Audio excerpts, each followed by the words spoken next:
Satria Duta Cahaya, pecatur muda Indonesia, kembali menunjukkan hasil gemilang di babak 10 Olimpiade Catur 2024. Dan kali ini, dia mengalahkan pecatur dengan gelar International Master asal Andorra, Jordi Poyatos.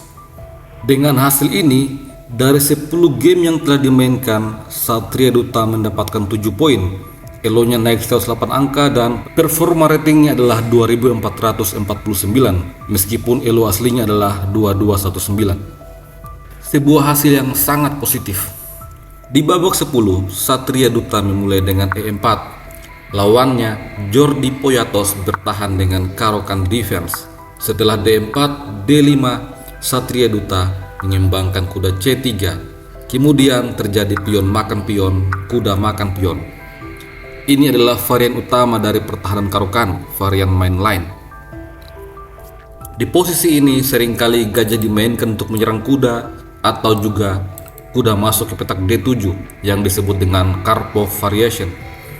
Namun di game ini, Jordi Poyatos memilih untuk mengadu kuda, menantang pertukaran. Satria Duta kemudian menukar kuda dan hitam punya dua pilihan, mengambil dengan pion E atau dengan pion G. Kedua-duanya adalah langkah yang sangat teori. Kedua pilihan itu adalah pilihan terbaik, tergantung pada pemain hitam. Jika dia lebih nyaman dengan lajur G yang terbuka, maka biasanya pion G yang makan kuda. Di game ini, Jordi Poyatos memakan kuda dengan pion E. Dengan demikian, lajur E telah terbuka dan selanjutnya Satria Duta mendorong C3, memperkuat pionnya. Gajah dikembangkan ke petak D6, persiapan rokade dimainkan oleh hitam. Kemudian gajah juga keluar ke petak D3. Setelah itu hitam langsung rokade, kemudian menteri C2 menyasar pion H. Di posisi ini, hitam terlebih dahulu melakukan skak dan Satria Cahaya menutup skak dengan kuda E2. Selanjutnya, Jordi Poyatos mendorong H5. Lalu Satria Duta juga rokade ke sayap raja.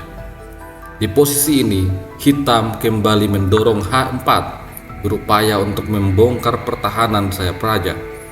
Akan tetapi, gajah F4 dimainkan untuk mengadu gajah. Jordi Poyatos menolak untuk mengambil gajah terlebih dahulu dan dia memilih pengimbangan kuda ke petak A6. Ini langsung dibalas dengan gajah makan gajah, menteri makan gajah. Setelah itu, H3. Langkah yang sangat penting untuk menghadang laju pion H. Di posisi ini, Jordi Poyatos membuat manuver kuda ke petak C7. Dengan manuver ini, kuda akan mendapatkan tempat yang lebih aktif. Satria Cahaya membawa menteri ke petak D2 dibalas dengan kuda E6. Setelah itu, Satria Cahaya mendorong F4, langkah yang sangat penting untuk membuka lajur F dan mengaktifkan benteng. Kemudian, kuda kembali mundur ke petak C7, sebuah langkah yang sangat sia-sia telah dimainkan oleh Jordi Poyatos. Di posisi ini, Satria Cahaya tetap mendorong F5. Kemudian, kuda masuk ke petak D5. Hal ini mencegah Rookleaf di petak F4. Oleh karena itu, Satria Cahaya langsung menyerang kuda. Namun di posisi ini, hitam mengadu menteri, namun ditutup saja dengan kuda. Setelah itu, kuda makan kuda, pion makan kuda, dan menyerang menteri. Ini membuat menteri hitam terlempar ke petak A6. Sampai di posisi ini, Satria Duta secara posisional sangat unggul. Seluruh perwiranya telah aktif. Sedangkan hitam memiliki gajah yang belum keluar dan benteng yang meskipun mengontrol lajur E, belum bisa berbuat apa-apa dan belum berkontribusi dalam melakukan serangan. Kemudian Satria Duta membuat manuver Rookleaf ke petak F4. Ini dibalas dengan C5, tantangan pada pion. Dan Satria Duta mengabaikan hal ini. Dia membawa benteng ke petak G4. Rencana selanjutnya adalah menteri masuk ke petak H6. Kalau di posisi ini hitam membuat kesalahan dengan pion makan pion, maka menteri H6 mengancam skakmat di langkah selanjutnya. Ada 3 pilihan langkah bagi hitam. Jika G6, maka benteng makan pion. Ancaman skakmat dalam 2 langkah yang tidak akan bisa dihentikan. Jika pion G5, maka benteng akan dikorbankan. Setelah pion makan benteng F6, lagi-lagi sebuah ancaman skakmat yang tidak bisa untuk dihentikan. Dan kemungkinan terakhir adalah raja lari ke petak F8, tetapi benteng makan pion skak. Raja lari ke petak E7, benteng E1 skak. Langkah terbaik adalah raja ke petak D6, ini akan dibalas dengan benteng makan pion skak. Dan setelah raja lari ke petak C7, benteng makan benteng.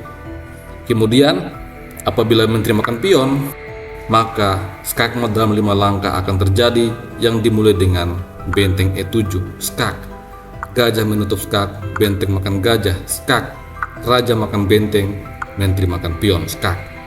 Setelah langkah terbaik raja lari ke petak C5, maka benteng G6 skak, dan raja lari ke petak C5 akan dibalas dengan benteng E7 skak mat. Jordi Poyatos mencoba untuk mendorong G5, akan tetapi Satria Duta memainkan langkah yang sangat brilian. Pion makan pion N pasang, dan sampai di sini Jordi Poyatos langsung menyerah. Jika di posisi ini gajah makan benteng, maka menteri H6 mengancam skakmat di langkah berikutnya. Tentu saja pion harus makan pion, kemudian menteri makan pion skak. Raja F8, menteri makan pion kembali skak, dan kemudian raja kembali harus menyingkir di petak G8. Setelah itu menteri H6 skak.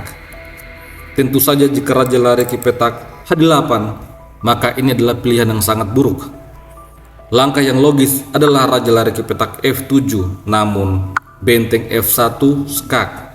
Setelah raja menyingkir ke petak E6, menteri D5 skak. Dan langkah terakhir, langkah yang paling aman adalah raja E7. Setelah itu benteng F7 skak mat. Pilihan logis lainnya adalah pion makan pion, akan tetapi ini adalah skak mat dalam 9 langkah. Akan dimulai dengan benteng makan pion skak. Raja menghindar ke petak F7. Setelah itu menteri H6 membantu benteng untuk menyerang, maka raja bisa lari ke petak E7, akan tetapi benteng G7 skak. Setelah raja lari ke petak D6, menteri F4 skak. Dan jika raja lari ke petak C6, D5 skak. Setelah raja lari ke petak B6, maka menteri D6 adalah skak mat. Jika ini adalah pengalaman pertama Anda di channel ini, segera tekan tombol subscribe agar Anda tidak ketinggalan video terbaru selanjutnya.